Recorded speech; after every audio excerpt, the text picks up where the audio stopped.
In the winter of 1348, a silent shadow crept across the Tuscan hills, moving faster than any messenger and with a cruelty no army could replicate.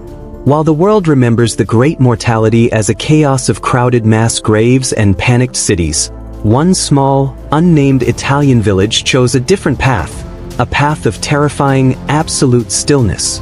They did not flee to the forests, nor did they pray in the streets. Instead, they retreated behind their heavy oak doors, slid the iron bolts home, and effectively vanished from the face of the earth.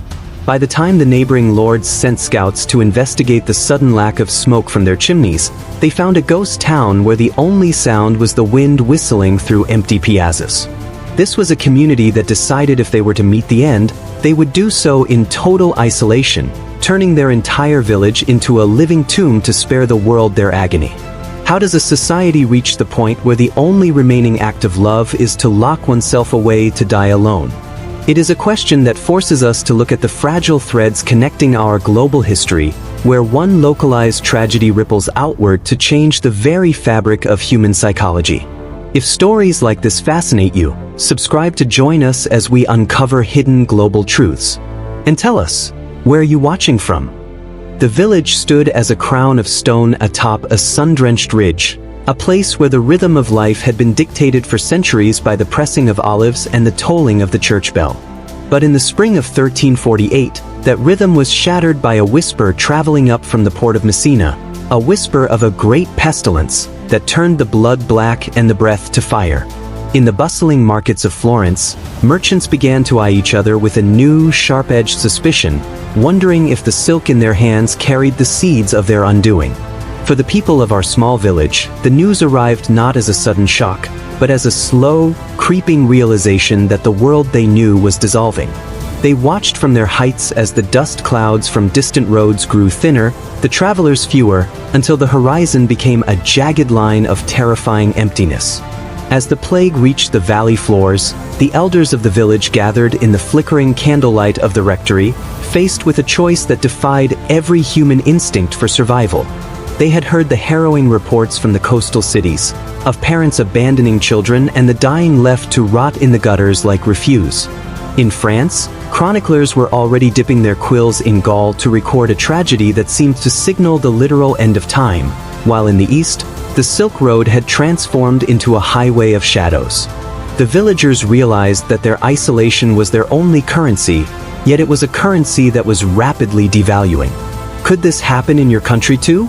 Would a community today have the iron will to sever its own lifeline to protect the strangers in the next valley over? The decision they reached was not born of panic, but of a grim, sacrificial clarity. They would become a fortress of the dead. The transition from life to a living monument began with the sound of metal dragging against stone. In a coordinated, hauntingly rhythmic effort, the villagers began to haul heavy timber and iron chains to the main gates, sealing the only artery that connected them to the outside world. This wasn't a defense against an invading army of men, but a desperate quarantine against an invisible one. Families retreated to their homes with whatever grain and salted meats remained, moving with a heavy, ritualistic solemnity. In the nearby trade hubs of Siena, the sudden disappearance of this village from the tax rolls and supply chains caused a ripple of confusion. Bankers peered over their ledgers, wondering why a once productive hilltop had suddenly gone dark. They assumed the plague had simply taken them quickly, but the truth was far more deliberate. The villagers had chosen to preside over their own funeral. Behind those barred doors, the silence became a physical weight, pressing down on the narrow cobblestone streets. There were no more cries of children playing in the fountains, no more rhythmic clinking of the blacksmith's hammer, only the muffled coughs echoing through thick stone walls and the scratch of dry leaves blowing across the piazza. For the few travelers who dared to pass by the base of the ridge, the village looked like a painting left out in the rain, its colors intact but its soul washed away. Inside the homes, the social contracts that govern humanity were being rewritten in the dark. Without a doctor to visit or a priest to offer last rites, the villagers were forced to find a private, terrifyingly lonely grace. It was an economic and social experiment in total detachment, a microcosm of a world where the only way to save your neighbor was to never see them again. As the weeks bled into a scorching Italian summer, the village became a silent island in a sea of screaming chaos. Across the Mediterranean, the geopolitical order was fracturing. In Cairo, the Mamluk Sultanate watched helplessly as the plague decimated their cavalry, while in London, the royal courts began to realize that no amount of gold could purchase a cure from the heavens. Yet, while the rest of Europe descended into a frantic, hysterical struggle for the last remaining resources, the hilltop village remained a tomb of discipline. The chains on the doors grew rusted from the morning dew, undisturbed by any hand. Within those walls, the terror was not of the dying, but of being the last one left alive to witness the silence. It was a psychological pressure cooker that defied the human need for touch, creating a void where a community used to be. The global reaction to such localized disappearances was one of superstitious dread. In the trading houses of Venice, rumors spread of ghost towns that had offended the divine, leading to a sudden and violent shift in how the era viewed wealth and morality. If a whole village could vanish behind its own locks, what did that mean for the sanctity of the state or the power of the church? This village's refusal to participate in the public spectacle of death was a radical act of defiance against a world that demanded a witness for every tragedy. For the survivors in the valleys below, the sight of the unmoving village on the ridge served as a grim lighthouse, a reminder that the most profound response to a global catastrophe isn't always a cry for help, but sometimes a quiet, dignified withdrawal into the dark. The tension within the village reached a breaking point not through violence, but through the sheer, agonizing weight of the static air. Inside the stone cottages, the plague worked its way through families with a systematic cruelty. Because they had chained their doors from the inside, there was no one to carry the bodies to the churchyard, no one to wash the skin, and no one to say the names of the departed. In the halls of power in Avignon, the Pope's advisors were receiving reports of entire regions falling into the Great Silence, a phenomenon that terrified the clergy more than the riots in the streets. It suggested a world where the living had given up on the living. For our villagers, every day was a gamble with the soul. To hear a neighbor's muffled sob through a shared wall was both a comfort and a death sentence, a reminder that the invisible wall between them was the only thing keeping the tragedy from becoming total. As autumn approached, the geopolitical landscape of the Mediterranean began to tilt. The sudden collapse of labor pools and the vanishing of rural outposts like this one led to an unprecedented economic inversion.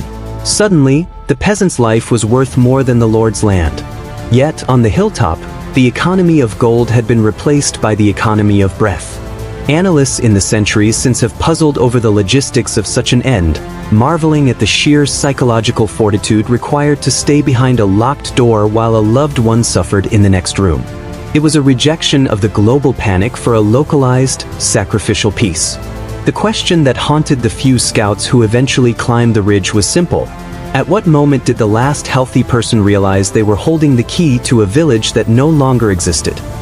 When the chains were finally cut years later, the scouts did not find a scene of struggle, but a museum of frozen intentions. The village was a masterclass in the human capacity for order amidst the ultimate disorder. In the kitchens, bowls sat half-filled with dust-covered grain. In the bedrooms, the dead lay beneath heavy quilts, their hands often folded as if they had simply decided to sleep through the end of the world. This was the quiet truth that the Italian hill country had hidden, that in the face of a global system's collapse, the most radical act of agency is to control one's own exit.